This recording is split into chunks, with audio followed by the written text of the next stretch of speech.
Well, it's that time of the month again, and we need to talk about Social Security and the increase that is coming to millions and millions of people in 2026. Yes, we are going to talk about the Social Security cost of living projection for 2026 because today the CPI report for June came out, which means new updates, new numbers. Well, we're going to get to the bottom of this in today's video.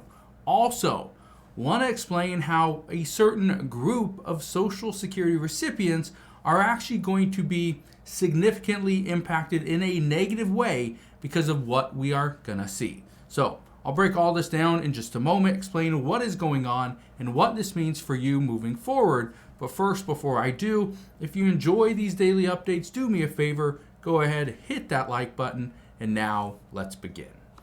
So look at this right here. It says Social Security's 2026 COLA could be the worst in years, but millions of retirees will get a big financial boost anyway. Okay, well, let's address this. This is an article from the Motley Fool. I want to read this to you. It says right here, while it's still months before the 2026 COLA is announced, recent data suggests retirees could be looking at the lowest COLA in years. However, millions of retirees will get a big financial boost anyway. Okay. It says the COLA is always determined based on inflation data from the third quarter of each year. That means, okay, keep in mind, August, September, October, that matters. Okay, because it's July, August, September. Those are the months we're looking at. But we don't get July's CPI report until August. So in next month, that's when it really matters. All right, look at this right here. It says, to calculate the following year's COLA, the SSA looks at the year-over-year percentage change for the average CPI-W in July, August, and September. Here are the last four COLAs.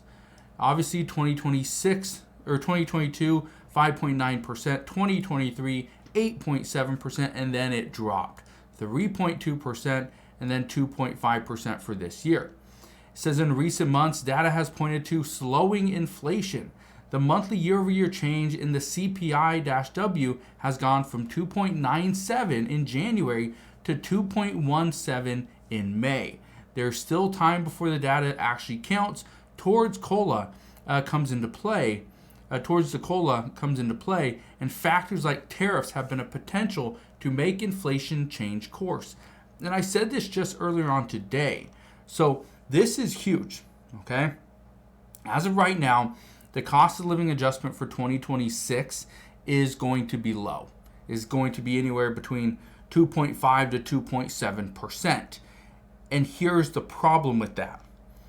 It is only going to help out a handful of people, okay, select few, because those that are lower income, the lowest income that are receiving Social Security benefits, well, you're going to have some of your benefits go away as a result of something else. And I'll get to that in a moment.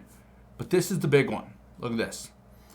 It says the big one for retirees is a $6,000 additional senior tax deduction, or $12,000 for joint filers. To be clear, this is not aimed specifically at retirees collecting Social Security, but anyone who is 65 years of age and older, regardless of whether or not they receive Social Security benefits. That is something that's going to be big, but it's only going to be helpful for those middle income households and higher. Those that are low income earners, chances are you don't file taxes, so the $6,000 additional senior tax deduction does you no good. But here's the big one. This is something that is extremely important. Look at this. It says right here, Social Security's 2026 COLA estimated at 2.7%, but much of it will go to Medicare Part B. Now, I've talked to a handful of people about this recently. They're concerned, and for good reason. Look at this. It says Social Security recipients could get a 2.7% raise next year, up from last month's estimate of 2.5%. It says right here, the Consumer Price Index for Urban Wage Earners, CPI-W. The index used to calculate the annual adjustment for Social Security benefits gained 2.6% in June. Overall inflation rose to 2.7% from May's 2.4% increase. The goal obviously is 2%. Now, there's a number that you need to know, and it has to do with Medicare Part B.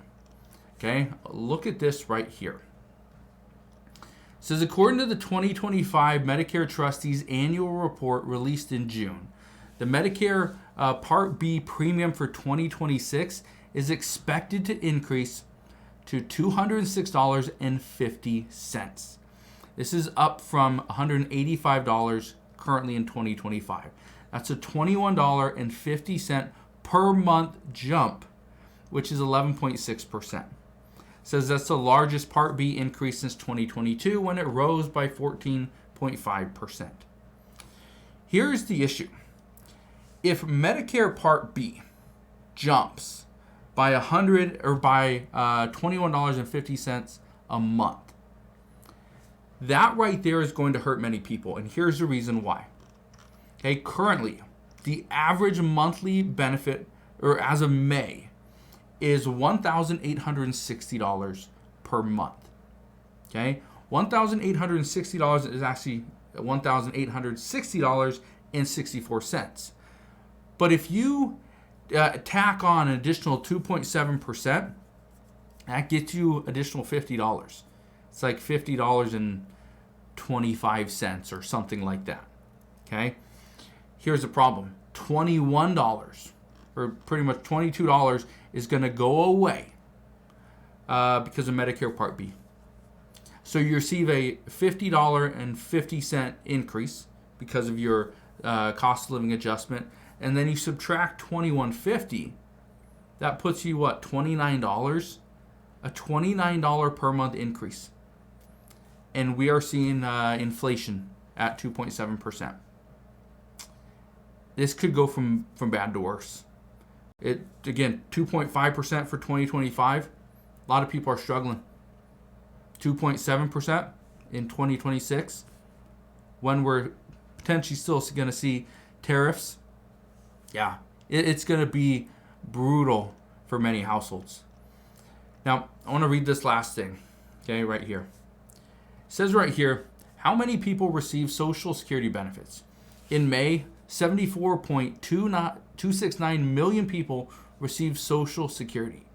These beneficiaries include retired workers, disabled workers, survivors of deceased workers, and those receiving supplemental security income. Yeah.